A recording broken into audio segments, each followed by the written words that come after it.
kao da je osjetio šansu.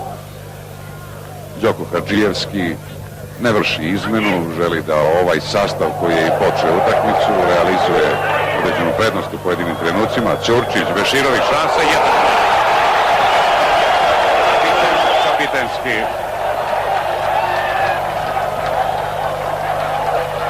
I kako to obično u fudbalu biva, kada se propusti prilika, dođe kazna.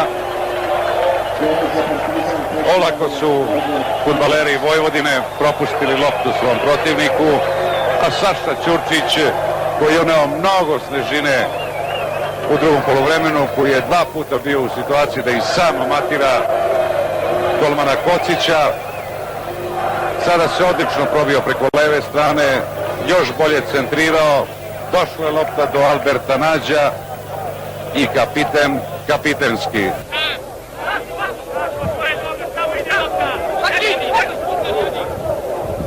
Evo Tomića u napadu, Tomić, i to je 11-terac, bez ikakvih dilema, bez ikakvih sumnje u trenucima dok se spremao mladi Ivan Tomić, koji je zadobio poverenje Ljubiše Tumbakovića. Već su oni rekli, vlasan, izvanredan igrač, čije vreme tek dolazi, o kome će se mnogo čuti. Bio je u prodoru u trenucima dok se spremao da uputi udarac. Sabo ga je faulirao, pritom je Sabo dobio i žuti karton, a sada Ćirić i 2:0.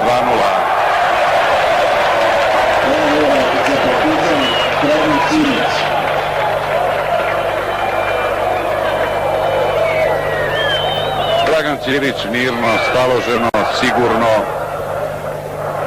iako je Kocić prozreo njegovu nameru,